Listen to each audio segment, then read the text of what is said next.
It's September, which is actually really late in the gardening season for us here in Massachusetts, Zone 6B, but my garden for some reason is taking off right now. It's doing better than it ever has this whole summer, so I'm kind of wondering if we're going to end up having a really delayed first frost, which would be great. But I thought I'd go around and do a quick garden tour with you to give you an idea of what's going on in the garden right now, starting with the deck. This is the green stalk garden tower that I replanted in my last video, and I wanted to give you an update. Everything's doing great. A lot of this was started from seed.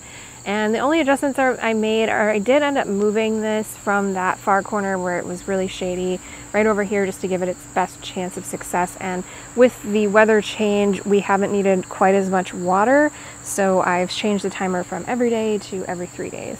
But I've got lots of good stuff growing in here: endive, bok choy, lots of lettuce, radishes, all the squash, and some herbs.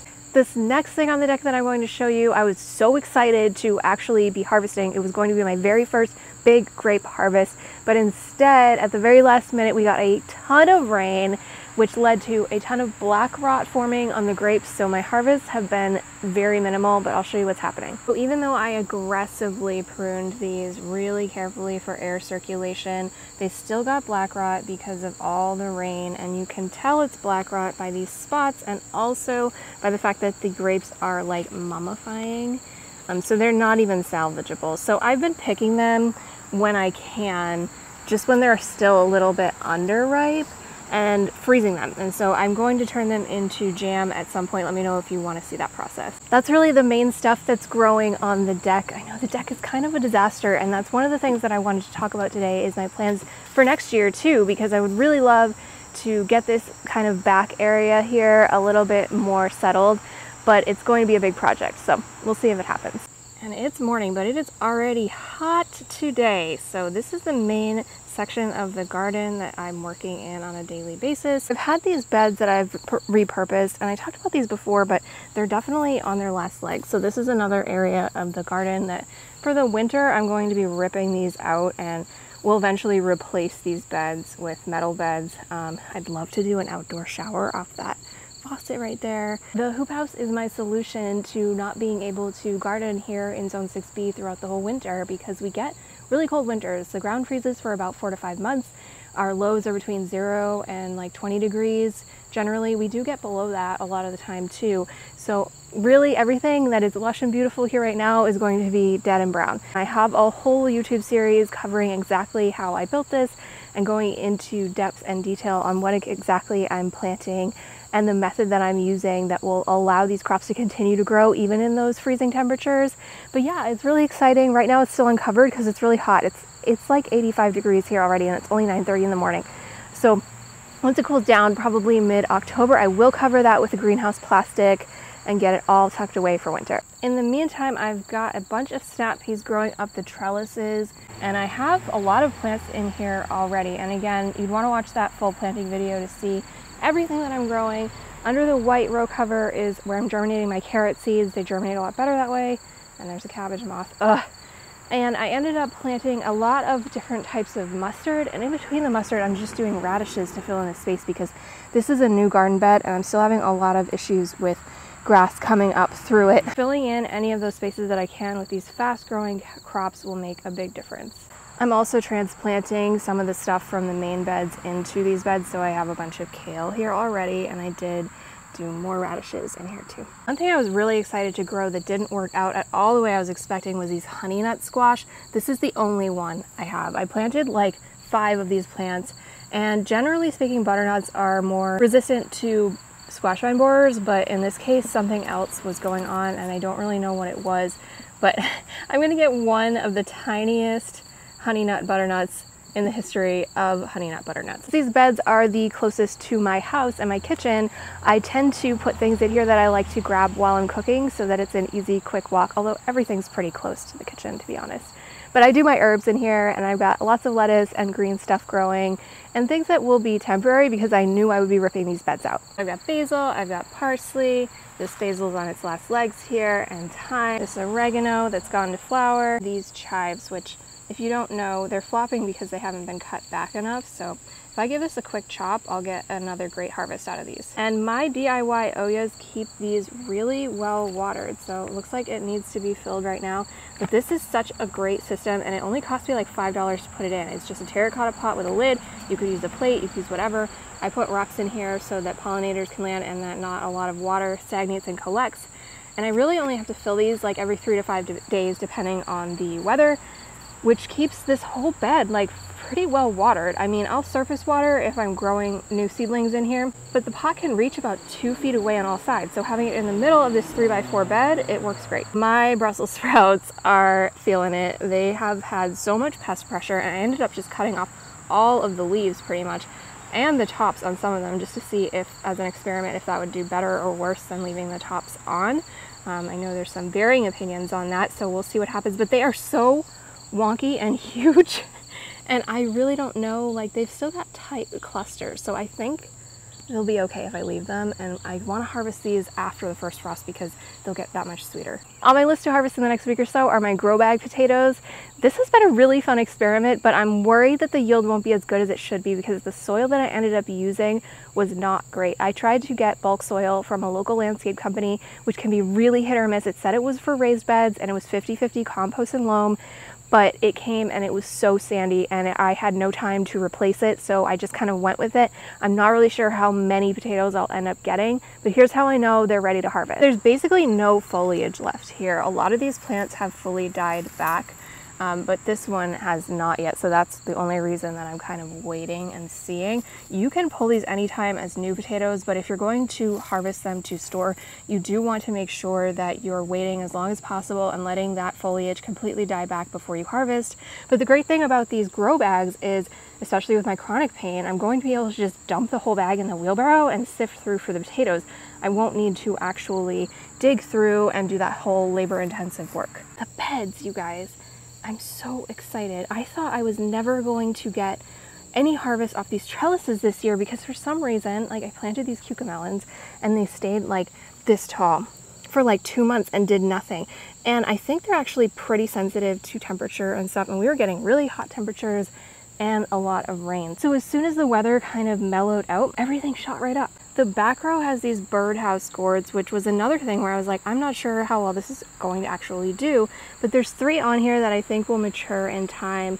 And this is going to be a year-long project, you guys, because we need to let these dry out for a whole year before we can actually do anything with them. There's a lot of babies on here too, but I'm not sure they're gonna have time to mature. I am kind of hedging my bets with these beds because I ended up throwing in a couple extra cucumbers that I had and some snap peas in here just in case, because I really just wanted to see these arches fill up. Like I was really thinking it wasn't gonna happen.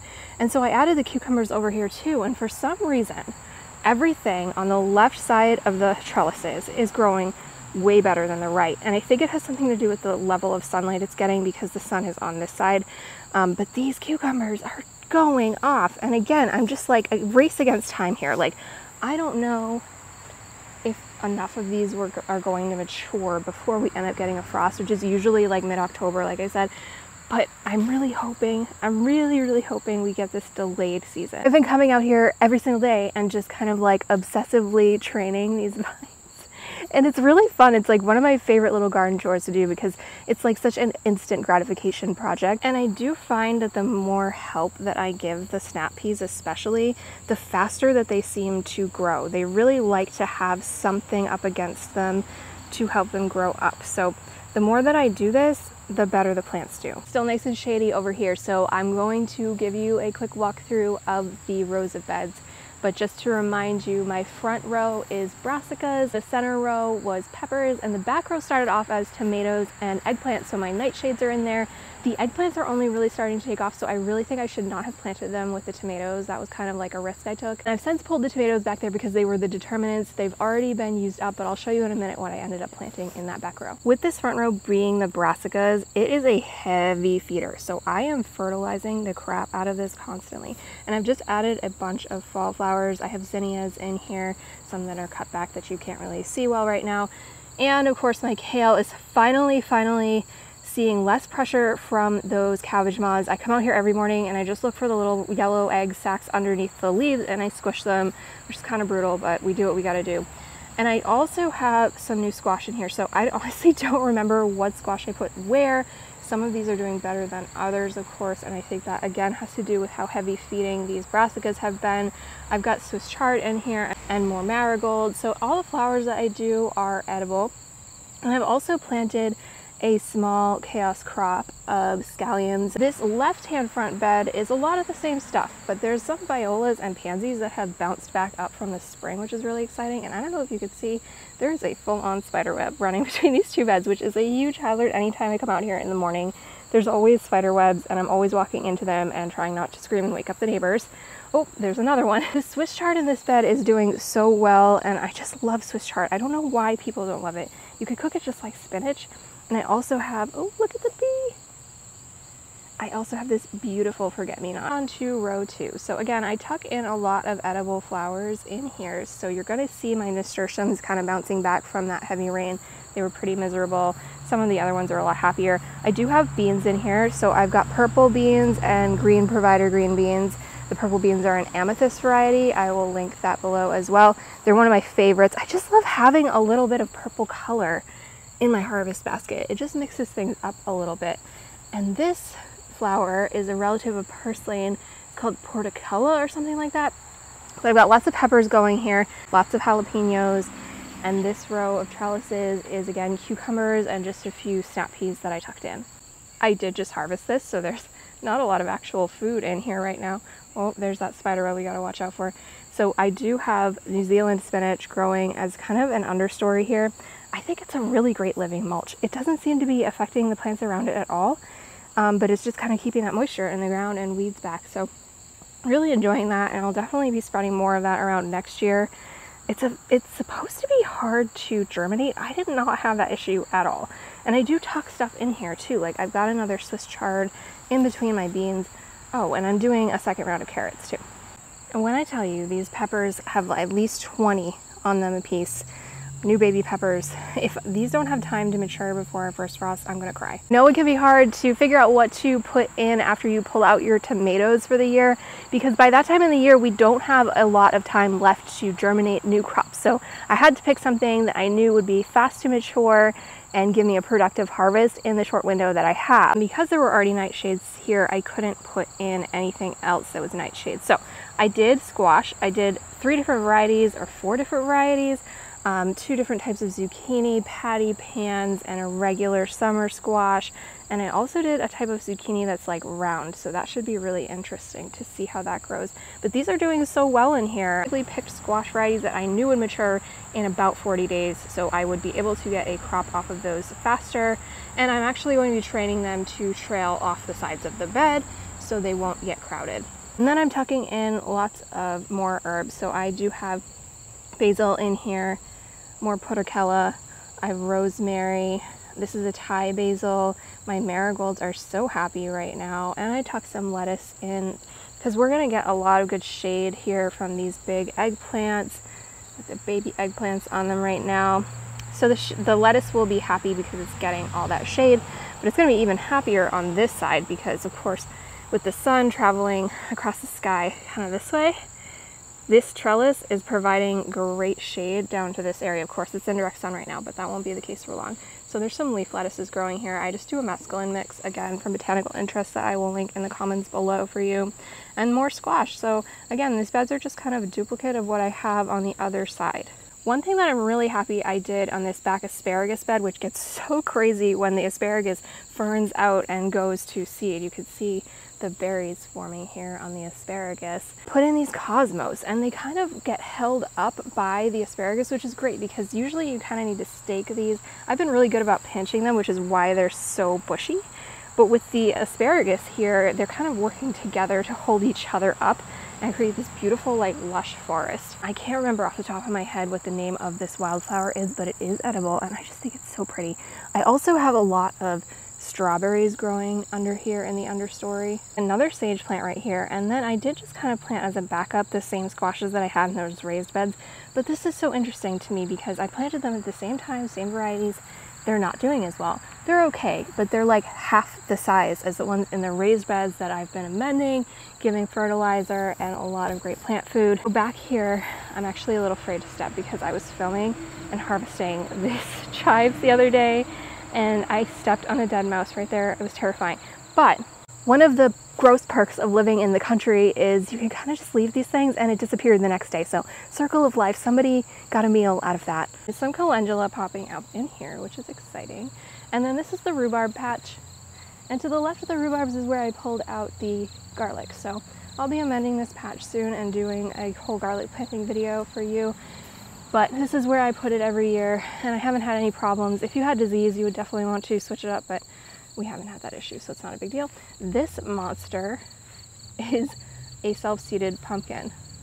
And there's some pumpkins in there. I don't know if they're gonna have time to mature, but this is probably the biggest pumpkin plant I've ever seen. And yes, it is all one plant. There's my hand for size. And the reason you're seeing a lot of cardboard over here is this whole shady area gets Virginia creeper so bad. So we layer this with cardboard and wood chips once or twice a year. We've been doing this for 2 or 3 years now. And it's getting better. Our natural way that we're trying to manage this and not let it end up getting up in this tree line. This beautiful field is 70 acres and it belongs to our neighbors, so we get to just enjoy the view. We don't have to do anything to maintain it, and they harvest that hay for their cows, which aren't out right now, but usually you can see that right in the distance there. It's just so picturesque and so beautiful all the time. And then this is one of my lavender patches. I do a lot of lavender every year. I've cut it back already. And sometimes it will flower again. In this case, only a couple of pieces have rebloomed, but it still smells amazing. Let's go check on the bees. Oh, they are busy today. I just love watching them. This is a whole area that I can't take credit for, and I'd really like to cover it in a different video, so let me know if you're interested in seeing this. This is my mom's food forest. Love to show you guys the food forest and walk through it with my mom. If you have any questions specific to food forests, it is beautiful. I'm just gonna pan over it really quick because I don't even know what's growing in there a lot of the times. Can we just take a minute to appreciate this patio that my mom laid all by herself though? And my sister grows the most beautiful roses. I just think this is gonna be the cutest little greenhouse shed thing ever. It actually does, I'm gonna peek inside for you. It does have like clear windows up there, so it's going to be able to have some plants in there too. This section right here is actually our strawberry bed. These are June bearing, not ever bearing, so we only get a singular harvest in June. And then of course I see lots of beautiful sunflowers. This corn apparently self-seeded. These zinnias, oh my gosh, I get fresh bouquets every single day. I'm so spoiled. These are my favorite dahlias though. I'm obsessed. And I know there's pumpkins and lots of trees in here, but I don't know what's what, so we'll have to wait until she can give us a tour. Thank you so much for hanging out in my garden with me and checking out everything that's growing this September. Make sure that you're subscribed and you hit that like button if this was helpful. And let me know in the comments if you have any questions or if there was anything I didn't show that you missed or you want to see more of. Happy growing.